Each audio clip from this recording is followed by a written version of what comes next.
Student, good evening, नमस्कार, शुभ संध्या। तो हम लोग जानेंगे आज मनोविज्ञान का अर्थ। मनोविज्ञान क्या होता है, इस पे हम लोग चर्चा करेंगे कि मीनिंग ऑफ साइकोलॉजी, इंग्लिश में क्या बोलेंगे, साइकोलॉजी। तो हम लोग जानेंगे कि साइकोलॉजी है क्या। यहां से मैंने कल बताया था कि कभी कभी एक से दो प्रश्न पूछ लेता है। क्या करता है, कभी कभी एक से दो प्रश्न यहां से पूछे जाते हैं, और कहां से कैसे प्रश्न पूछे गए हैं मैं आपको बताता हूं। चलो पहले जानते हैं कि मनोविज्ञान है क्या। मनोविज्ञान के यदि शाब्दिक अर्थ में जाएं तो मनोविज्ञान दो शब्दों से मिलकर बना है, मन तथा विज्ञान। अर्थात मन का विज्ञान ही क्या है, मनोविज्ञान है।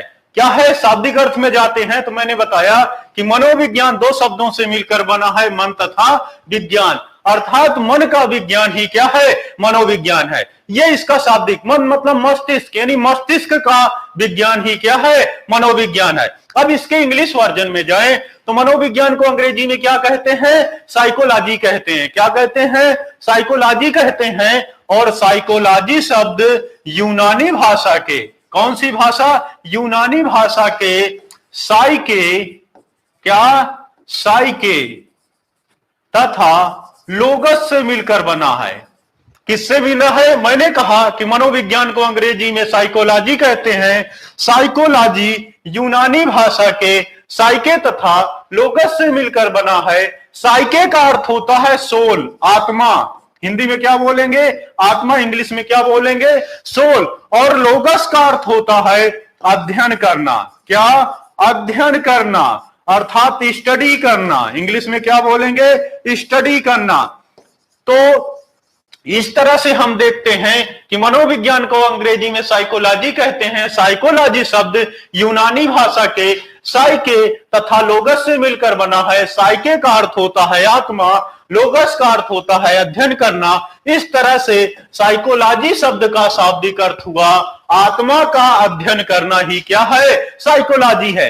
यानी कि हिंदी के शाब्दिक अर्थ में निकल के आ रहा है कि मन का विज्ञान ही क्या है, मनोविज्ञान है। और अंग्रेजी के शाब्दिक अर्थ निकल के आ रहा है कि साइके तथा लोगस से मिलकर बना है। किस भाषा के, यूनानी भाषा के। साइके का अर्थ होता है आत्मा, लोगस का अर्थ होता है अध्ययन करना।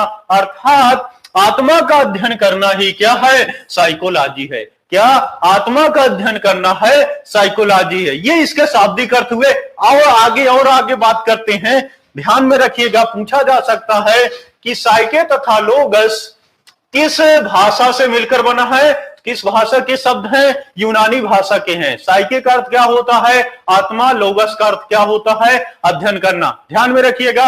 और आगे बढ़ते हैं, और आगे के क्रम की ओर हम जाते हैं। ये इनके दोनों शाब्दिक अर्थ हुए। ये हिंदी का शाब्दिक अर्थ हुआ कि मन का विज्ञान ही मनोविज्ञान है।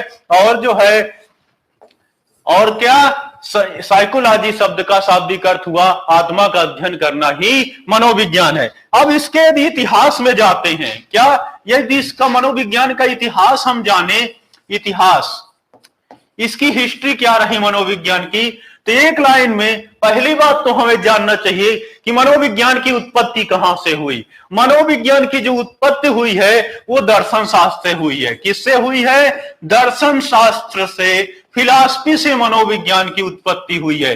पहले मनोविज्ञान को दर्शन शास्त्र के अंतर्गत ही पढ़ाया जाता था, अर्थात दर्शन शास्त्र का एक अंग था।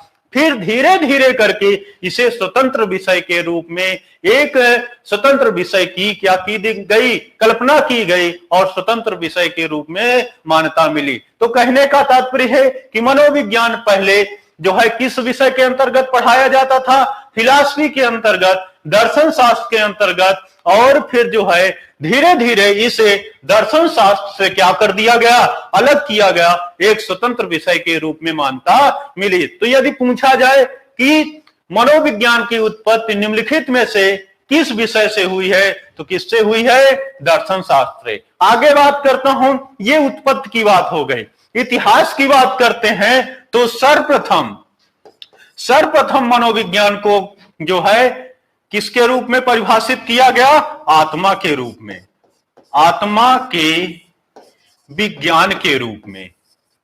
अर्थात सर्वप्रथम मनोविज्ञान को यही कहा गया कि आत्मा का अध्ययन करना ही मनोविज्ञान है। क्या कहा गया? सर्वप्रथम मनोविज्ञान को क्या कहा गया कि आत्मा का अध्ययन करना ही मनोविज्ञान है। इसको जो परिभाषित करने वाले दार्शनिक रहे उनमें से प्रमुख रूप से आपके जैसे प्लेटो महोदय हो गए, प्लेटो, अरस्तु, डेकार्टे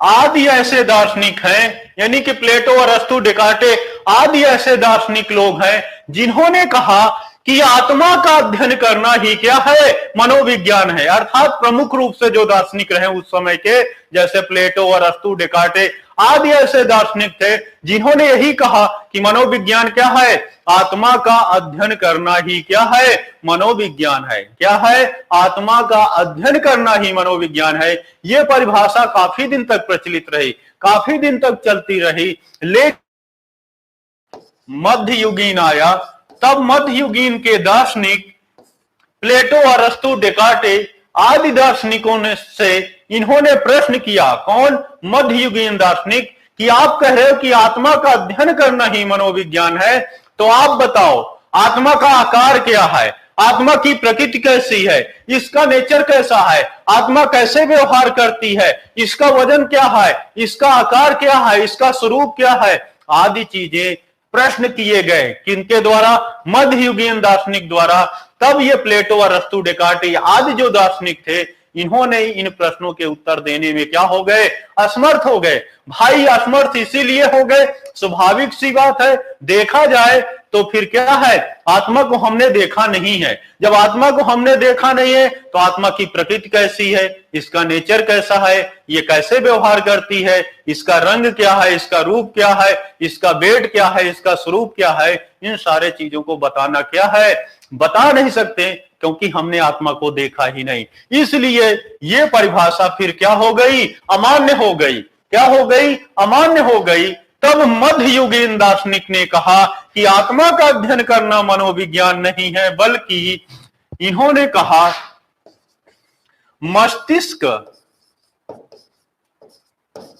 मस्तिष्क के विज्ञान के रूप में। क्या कहा इन्होंने मध्ययुगीन दार्शनिक? मस्तिष्क के विज्ञान के रूप में, अर्थात मस्तिष्क का अध्ययन करना ही क्या है? मनोविज्ञान है। अर्थात मध्ययुगीन दार्शनिकों ने कहा कि आत्मा का अध्ययन करना मनोविज्ञान नहीं है, बल्कि किसका? मस्तिष्क का। साइकोलॉजी है, साइंस ऑफ माइंड, मस्तिष्क का अध्ययन करना ही क्या है? मनोविज्ञान है। ये ज्यादा दिन तक परिभाषा प्रचलित नहीं रह पाई, क्योंकि जैसे ही लगभग 19वीं सदी आया, 19वीं सदी के मनोवैज्ञानिक लोग आए, जैसे 19वीं सदी के मनोवैज्ञानिक लोग आए जैसे विलियम जेम्स, सली महोदय, विलियम उंट महोदय, वाइम महोदय, ये 19वीं सदी के मनोवैज्ञानिक लोग थे। इन्होंने इनसे प्रश्न पूछा, किससे? मध्ययुगीन दार्शनिक से। कहा कि आप बताओ कि मस्तिष्क का क्या स्ट्रक्चर है, कैसी रचना है, इसका स्वरूप क्या है, इसका रंग क्या है, ये कैसे व्यवहार करती है। जैसे आत्मा के संबंध में प्रश्न पूछे गए तो इसके संबंध में भी पूछे गए। तो कुछ चीजों का ये लोग जवाब दे पाए, कुछ चीजों का जवाब नहीं दे पाए। तब ये भी परिभाषा क्या हो गई? अमान्य हो गई। तब 19वीं सदी के मनोवैज्ञानिक जैसे विलियम जेम्स, सली, विलियम उंट, वाइव आदि मनोवैज्ञानिक लोग रहे, इन्होंने कहा कि मस्तिष्क का अध्ययन करना मनोविज्ञान नहीं है, बल्कि इन्होंने कहा कि चेतना के विज्ञान के रूप में, psychology as a science of consciousness. क्या? कॉन्शियसनेस, चेतना के विज्ञान के रूप में। अर्थात 19वीं सदी के मनोवैज्ञानिक लोगों में जैसे विलियम जेम्स, सली, विलियम उंट आदि ऐसे मनोवैज्ञानिक लोग थे, इन्होंने कहा मस्तिष्क का अध्ययन करना मनोविज्ञान नहीं है, बल्कि चेतना का अध्ययन करना ही मनोविज्ञान है। यह परिभाषा कुछ दिन तक ही चली। जैसे ही आधुनिक युग आया, आधुनिक युग के मनोवैज्ञानिक लोग आए जैसे कि वाटसन महोदय, महोदय आदि ये सब वैज्ञानिक लोग हैं। तो इन्होंने कहा किससे, जो 19वीं के मनोवैज्ञानिक थे, विलियम जेम्स, सली, विलियम वुंट आदि, इनसे प्रश्न पूछा कि आप कह रहे हो कि चेतना का अध्ययन करना ही मनोविज्ञान है, तो आप बताओ चेतना की प्रकृति कैसी है, चेतना कैसे व्यवहार करती है, चेतना में चेतन अचेतन क्या है, अचेतन का चेतन पर कितना प्रभाव पड़ता है, ये ढेर सारे प्रश्न जो है आधुनिक युग के मनोवैज्ञानिक जैसे वाटसन, स्किनर, वुडवर्थ आदि ने प्रश्न किया। तो ये लोग इन प्रश्नों के उत्तर बताने में क्या हो गए, असमर्थ हो गए, आंसर देने में असमर्थ हो गए। तब ये भी परिभाषा क्या हो गई, अमान्य हो गई। तब आधुनिक युग के मनोवैज्ञानिक लोग, कौन, आधुनिक युग के मनोवैज्ञानिक कहे कि चेतना का अध्ययन करना ही मनोविज्ञान नहीं, बल्कि व्यवहार का, व्यवहार के विज्ञान के रूप में, psychology as a science of behaviour.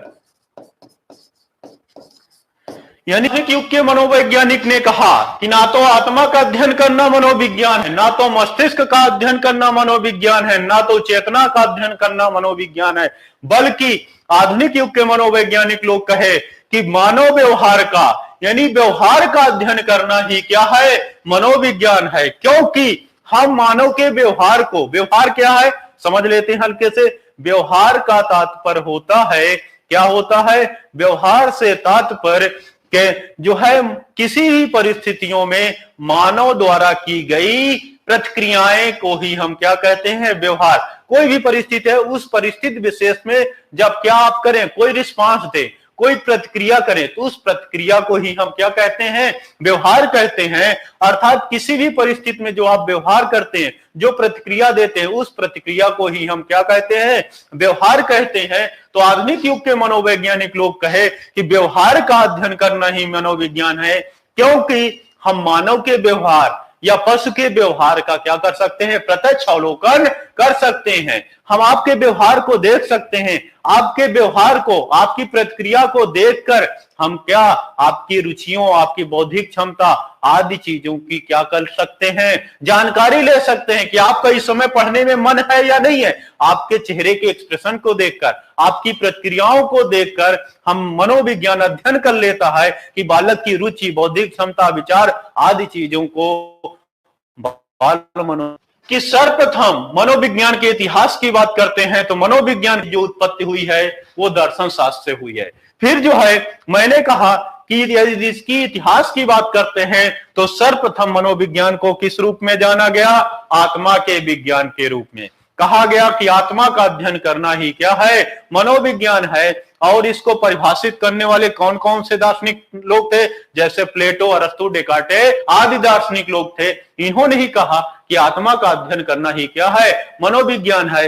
यह परिभाषा काफी दिन तक चली, लेकिन जैसे ही मध्ययुगीन दार्शनिक आए तो इन्होंने कहा कि आप कह रहे हो कि आत्मा का अध्ययन करना ही मनोविज्ञान है, तो आत्मा की प्रकृति, आकार, स्वरूप, स्ट्रक्चर कैसा है आदि चीजें जब पूछी गई तो ये सब बताने में क्या हो गए, असमर्थ हो गए। जब असमर्थ हो गए तो ये परिभाषा क्या हो गई, खंडित हो गई। तब मध्ययुगीन दार्शनिक ने कहा कि मस्तिष्क का अध्ययन करना ही मनोविज्ञान है। इसके बाद ये परिभाषा बहुत दिन तक न चल के जैसे ही 19वीं सदी के मनोवैज्ञानिक लोग आए, जैसे विलियम जेम्स, सली, विलियम वुंट महोदय ने सर्वप्रथम क्या किया था, जो है सर्वप्रथम मनोविज्ञान शाला की क्या किया था, स्थापना किया था 1879 में। कहा, जर्मनी में। प्रश्न पूछा गया है कि सर्वप्रथम मनोविज्ञान शाला की स्थापना करने वाले निम्नलिखित में से मनोवैज्ञानिक कौन है, तो आपके कौन रहे, ये विलियम वुंट महोदय ही रहे। इन्होंने ही सर्वप्रथम मनोविज्ञान की शाला 1879 में जो है जर्मनी में किया था। उन्होंने ही, यही विलियम वुंट ने ही सर्वप्रथम उस मनोविज्ञान शाला में इस चेतना का अध्ययन किया। इसीलिए विलियम वुंट या ये जितने मनोवैज्ञानिक लोग हैं, इन्होंने कहा कि मनोविज्ञान को क्या कहा कि चेतना का अध्ययन करना ही मनोविज्ञान है। लेकिन जैसे ही आधुनिक युग के मनोवैज्ञानिक लोग आए तो इन्होंने कहा कि आप कह रहे हो कि चेतना का अध्ययन करना ही मनोविज्ञान है, तो आप बताओ कि चेतन क्या होता है, अर्धचेतन क्या होता है, अचेतन क्या होता है, अचेतन का चेतन पर क्या प्रभाव पड़ता है। तीन सारे प्रश्नों के उत्तर जो है विलियम वुंट या जेम्स जो भी रहे, ये सब बताने में असमर्थ हो गए। जब बताने में असमर्थ हो गए तो ये भी परिभाषा खंडित हो गई। और आज आज के आधुनिक युग में जो वाटसन, स्किनर, वुडवर्थ आदि आधुनिक मनोवैज्ञानिक लोग रहे, इन्होंने कहा कि ना तो आत्मा का अध्ययन करना मनोविज्ञान है, ना तो मस्तिष्क का, ना तो चेतना का, बल्कि मानव व्यवहार का, यानी व्यवहार का अध्ययन करना ही क्या है, मनोविज्ञान है। क्योंकि हम मानव के व्यवहार का क्या कर सकते हैं, प्रत्यक्ष अवलोकन कर सकते हैं, प्रत्यक्ष ऑब्जर्वेशन कर सकते हैं। व्यवहार का तात्पर्य मैंने बताया कि किसी भी परिस्थिति में आप कोई प्रतिक्रिया देते हैं, एक्सप्रेशन को देखकर ही जानकारी कर लेते हैं, जान लेते हैं, इसीलिए इसे क्या कहा गया, मनोविज्ञान। तो इस तरह से ये रहा क्या, मनोविज्ञान का इतिहास। सबको क्लियर हुआ यहां तक? किसी को कोई प्रॉब्लम? सभी लोग कमेंट कर दो, यहां तक सभी को क्लियर हुआ इसका इतिहास। प्रश्न जो बनेगा सभी लोग कमेंट करें, सभी लोग फास्ट कमेंट करें। यहां तक जो अभी प्रश्न बना था, एक बार पूछा गया है कि चेतना के विज्ञान के रूप में परिभाषित करने वाले निम्नलिखित में से कौन मनोवैज्ञानिक है? और ऑप्शन दिया था प्लेटो ऑप्शन ए में, दूसरे में दिया था ऑप्शन बी में वाटसन, सी में दिया था अरस्तु, डी में दिया था विलियम वुंट। तो कौन होंगे? विलियम वुंट महोदय। इसमें से कोई भी नाम मिले, विलियम जेम्स, सली, विलियम वुंट, तो ये इन्होंने किसको परिभाषित किया है, किस रूप में? चेतना के रूप में। अब ये आपका इतिहास रहा। तो आपको यहां पे क्या जानना है? इतिहास आप जान गए, आपसे पूछा गया, यहीं से एक प्रश्न और बना है। प्रश्न ये बना था कि मनोविज्ञान को जाना जाता है। प्रश्न में ध्यान दीजिएगा, प्रश्न जो बना है, इसके एक प्रश्न मैंने अभी बताया, दूसरा प्रश्न यहीं से बना था एक बार टेट में कि मनोविज्ञान को जाना जाता है। ऑप्शन मिलेगा आत्मा के रूप में, ऑप्शन बी मिलेगा मस्तिष्क के रूप में, ऑप्शन सी मिलेगा चेतना के रूप में, ऑप्शन डी मिलेगा व्यवहार के रूप में। कमेंट करें क्या होगा आंसर, कमेंट करें, मैं देख ले रहा हूं, तुरंत कमेंट करें। कमेंट एकदम फास्ट होना चाहिए आपका, मैं देख रहा हूं कमेंट आपका जी। कमेंट करें, बिल्कुल कमेंट करें। नितिन तोमर सिंह कमेंट कर चुके हैं बिहेवियर के रूप में, आकाश वर्मा बिहेवियर के रूप में, डी ऑप्शन, आकाश सिंह, विपिन कुमार व्यवहार के रूप में, Asha Rani fourth option, Manish Singh fourth, very good, सभी लोगों का कमेंट आ रहा है सर व्यवहार, वेरी गुड। हाँ, तो आधुनिक युग में मनोविज्ञान को यदि इनमें से इसके इतिहास में से चारों ऑप्शन रहे, प्रथम किस रूप में जाना गया? तो सर्वप्रथम की बात करें तो किस रूप में? आत्मा के रूप में। किस रूप में? आत्मा के रूप में। या फिर आपसे पूछे कि आत्मा के रूप में निम्नलिखित में से किस दार्शनिक ने परिभाषित किया है? यहां से कोई भी नाम आपको दिख जाए, प्लेटो, अरस्तु, डेकार्टे आदि किसी का नाम दिख जाए तो तुरंत आप इसी पे ध्यान दीजिएगा। तो ये इसका इतिहास है, सभी लोग नोट कर लेंगे, इंपॉर्टेंट है, कभी दो बार यहां से प्रश्न बना है। तो आगे यदि बनता है तो यही बनेगा, इसी से आप तुरंत इसमें से कर जाएंगे। चलो, ये रहा इसका इतिहास। सबको क्लियर हो गया है? जैसे मैंने कमेंट भी देखा, ठीक है। तो कल हमने जाना कि शिक्षा क्या है, आज हमने जाना मनोविज्ञान क्या है। मनोविज्ञान से संबंधित कुछ स्टेटमेंट, जैसे क्रो एंड क्रो महोदय ने कहा कि मानव व्यवहार तथा मानव संबंधों का अध्ययन ही मनोविज्ञान है। क्रो एंड क्रो महोदय ने क्या कहा? ये क्रो एंड क्रो महोदय क्या है? इनका नाम है कि इनका मनोवैज्ञानिक लोग हैं, मनोवैज्ञानिक हैं, क्रो एंड क्रो महोदय। क्रो एंड क्रो महोदय ने कहा कि मनोविज्ञान मानव व्यवहार तथा मानव संबंधों का अध्ययन है। ये कथन किसका है? क्रो एंड क्रो महोदय। याद रखिएगा, अब हिंदी में मत ट्रांसफर कर दीजिएगा इनके नाम को इंग्लिश में कि क्रो एंड क्रो। क्रो का मतलब क्या है? कौवा। आप लिख दो कौवा और कौवा, है ना, तो क्या हो जाएगा? रांग हो जाएगा भाई लोग, क्या हो जाएगा? रांग हो जाएगा। क्रो का हिंदी रूपांतर हमें नहीं करना है, कौवा और कौवा नहीं लिखना है। इनका नाम है किनका? क्रो एंड क्रो महोदय। मनोवैज्ञानिक रहे, अच्छे मनोवैज्ञानिक रहे। चलो, तो ये तो थोड़ी सी ऐसी बात हो गई, ये मनोविज्ञान का इतिहास रहा। अब आगे हम लोग, आज तो नहीं भाई लोग, छात्र छात्राओं लोग, आज तो अब आगे नहीं बढ़ पाएंगे क्योंकि समय मुझे आज कम मिला, आधा ही घंटा मिला है। कल हम लोग जो है एक नए टॉपिक पे, जो बहुत ही इंपॉर्टेंट टॉपिक होगा, उस टॉपिक का नाम यहां पे मैं बता देता हूं, उस पे क्या कर चर्चा करेंगे वो भी बता देता हूं, वृद्धि तथा विकास। वृद्धि तथा विकास। अब हम लोग एकदम मनोविज्ञान के टॉपिक में घुस रहे हैं। वो तो जो अभी तक बताया वो बैकग्राउंड था, मनोविज्ञान का क्या बैकग्राउंड बनाया गया है, और कभी कभी वहां से प्रश्न पूछे गए हैं जो वो भी मैंने बताया। अब बाल मनोविज्ञान के अंदर प्रवेश कर गए हैं हम लोग। सागर में मैं आपको, बाल मनोविज्ञान के सागर में मैं आपको डुबकी लगाऊंगा और डुबो डुबो के निकालूंगा और आप समझ समझ के निकलेंगे। ठीक है, ध्यान में रखिएगा, रटने की कोशिश नहीं होगी। जहां पे जो रटने वाली चीज होगी मैं बता दूंगा, बाकी मेरे लेक्चर में समझने की बात होगी। क्या होगी? समझने की बात होगी। हर बात जो भी समझाया जाएगा समझ के चलेंगे, कॉन्सेप्ट क्लियर करके चलिएगा तो मनोविज्ञान में आप बहुत अच्छा करके जाएंगे। कॉन्सेप्ट क्लियर नहीं रहेगा, रटने पे बल देंगे तो फिर गलत होगा भाई मनोविज्ञान, क्योंकि मनोविज्ञान है ही ऐसा। समझ के चलेंगे मेरे साथ, क्योंकि पुराने छात्र जानते ही भी हैं मुझे, और मेरा अपना खुद का ये मानना है, मेरा अपना कथन है कि समझ समझ के समझ को समझो, समझ समझ में भी एक समझ है, समझ समझ के जो ना समझे मेरी समझ में ना समझ है। तो समझ के चलेंगे छात्र छात्राओं, स्टूडेंट सभी लोगों को यही मेरी राय है, समझ समझ के चलेंगे। ठीक है,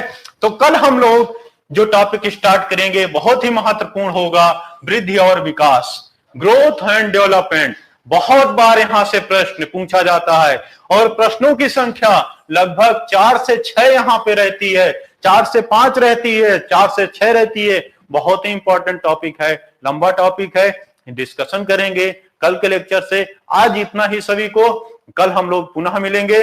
और यहीं तक आज के लिए विराम करता हूं क्लास को, कल पुनः मिलेंगे। गुड बाय, नमस्कार, शुभ संध्या, नमस्कार।